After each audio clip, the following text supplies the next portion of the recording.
पहले का दौर था भाई। बंदे होते थे दमची, सिगरेट विगरेट पीते थे, मतलब लौंडे पीते थे। और ऐसा भी नहीं कि भाई बहुत भयंकर दमची होते थे, लेकिन क्या था कि बेचारे छुप छुप के पीते थे। कभी इस खोपचे में जाके पी रहे हैं, कभी उस खोपचे में जाके पी रहे हैं, मतलब सामने नहीं पीते थे।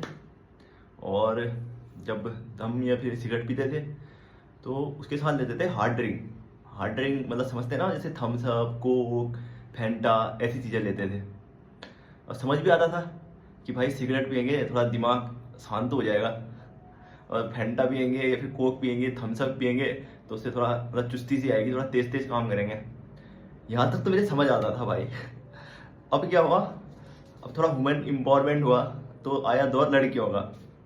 भाई साहब ये नहीं पीते छुप के, ये बिल्कुल खुला पीती है एकदम।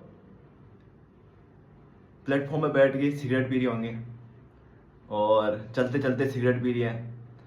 इतना तो मेरे समझ आता है कि ये खुला पीती है, कोई दिक्कत नहीं है। पर मुझे ये समझ नहीं आता कि ये हार्ड ड्रिंक नहीं पीती। ऐसा हो कि थम्स अप पी रही हो सिगरेट के साथ, कोक पी रही हो। भाई साहब दो लड़कियां प्लेटफॉर्म में बैठ के सिगरेट के साथ लस्सी पी रही। मैंने कहा भाई ये क्या है। ये कह रही भाई ऐसा है, हम जब सिगरेट पीते हैं तो इससे हमारा डाइजेशन सिस्टम ठीक हो जाता है। मैंने कहा ये बड़ी बात बताई आपने। मैंने कहा ये कैसे। कह रही जैसे हम सिगरेट पीते हैं तो इससे जो ब्लड का फ्लो होता है वो तेज हो जाता है, और हम जो भी खाते हैं वो अच्छे से पच जाता है। मैंने कहा वैसे लस्सी पचती नहीं होगी तो मैं सिगरेट के साथ पच जाती होगी। वो कह रही हाँ सिगरेट के साथ लस्सी पच जाती है। गजब का लॉजिक है भाई इनका।